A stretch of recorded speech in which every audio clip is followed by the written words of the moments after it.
Hello. We are reading the book Wonder, and we just got to the part of the story where Augie has decided that he is going to like school no matter what. So let's see if that continues. Lunch. Bea had warned me about lunch in middle school, so I guess I should have known it would be hard. I just hadn't expected it to be this hard. Oh. Basically, all the kids from all the fifth grade classes poured into the cafeteria at the same time, talking loudly and bumping into one another while they ran to different tables. One of the lunchroom teachers said something about no seat saving allowed, but I don't know what she meant, and maybe no one else did either, because just about everybody was saving seats for their friends. I tried to sit down at one table, but the kid in the next chair said, "Oh, sorry, but somebody else is sitting here." So I moved to an empty table and just waited for everyone to finish stampeding and the lunchroom teacher to tell us what to do next. As she started telling us the cafeteria rules, I looked around to see where Jack Will was sitting, but I didn't see him on my side of the room. Kids were coming in as the teachers started calling the first few tables to get their trays and stand on line at the counter. Julian, Henry, and Miles were sitting at a table toward the back of the room. Mom had packed me a cheese sandwich, crackers, and a juice box, so I didn't need to stand on line when my table was called. Instead, I just concentrated on opening my backpack, pulling out my lunch bag, and slowly opening the aluminum foil wrapping of my sandwich. I could tell I was being stared at without even looking up. I knew that people were nudging each other, watching me out of the corner of their eyes. I thought I was used to those kinds of stares by now, but I guess I wasn't. There was one table of girls that I knew were whispering about me because they were talking behind their hands.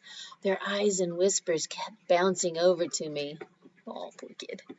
I hate the way I eat. I know how weird it looks. I had surgery to fix my cleft palate when I was a baby, and then a second cleft surgery when I was 4.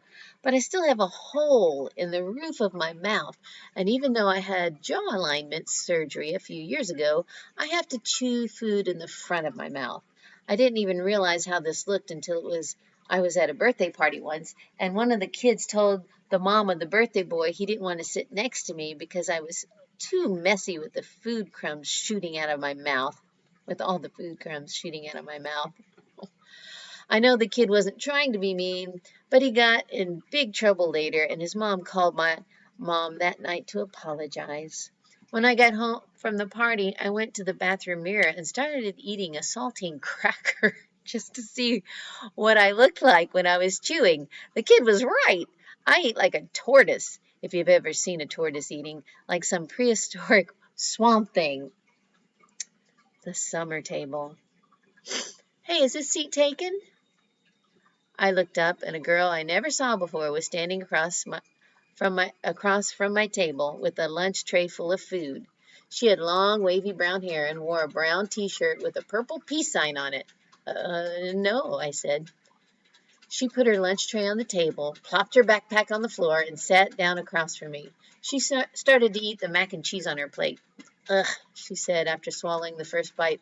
"I should have brought a sandwich like you did." "Yeah?" I said, nodding. "My name is Summer, by the way. What's yours?" "August." "Cool," she said. "Summer." Another girl came over to the table carrying a tray. "Why are you sitting here? Come back to the table." "It was too crowded," Summer answered. "Come sit here. There's more room." The other girl looked confused for a second. I realized she had been one of the girls I'd caught looking at me just a few minutes earlier, hand cupped over her mouth, whispering. I guess Summer had been one of the girls at that table, too. "Never mind," said the girl, leaving. Summer looked at me, shrugged, smiled, and took another bite of her mac and cheese. "Hey, our names kind of match," she said as she chewed.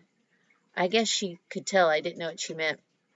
"Summer? August?" she said, smiling, her eyes wide open as she waited for me to get it. "Oh, yeah," I said after a second. We can make this the summer-only lunch table, she said. Only kids with summer names can sit here. Let's see, is there anyone named June or July? There's a Maya, I said. Technically, May is spring, Summer answered, but if she wanted to sit here, we could make an exception. She said it as if she'd actually thought the whole thing through. There's Julian. That's like the name Julia, which comes from July. I didn't say anything. There's a kid named Reed in my English class, I said. Yeah, I know Reed, but how is Reed a summer name? She asked. I don't know, I shrugged. I just picture like a reed of grass being a summer thing. Yeah, okay, she nodded, pulling out her notebook. And Miss Petosa could sit here. That sounds kind of like the word petal, which I think of as a summer thing too. I have her for homeroom, I said. I have her for math, she answered, making a face. She started writing the list of names on the second to last page of her notebook. So who else? She said. By the end of lunch, we had come up with the whole list of names of kids and teachers who could sit at our lunch table if they wanted. Most of the names weren't actually summer names, but they were names that had some kind of connection to summer. I even found a way of making Jack Willow's name work by pointing out that you could turn his name into a sentence about summer, like Jack will go to the beach, which Summer agreed worked fine. But if someone doesn't have a summer name and wants to sit with us, she said very seriously, we'll still let them if they're nice, okay? Okay, I nodded. Even if it's a winter name. Cool beans, she answered, giving me a thumbs up. Summer looked like her name. She had a tan and her eyes were green like a leaf. Oh, that's so nice. She found a way to make him feel okay about sitting at that table. All right, so it worked out okay at lunchtime. We'll continue in the story next time we meet.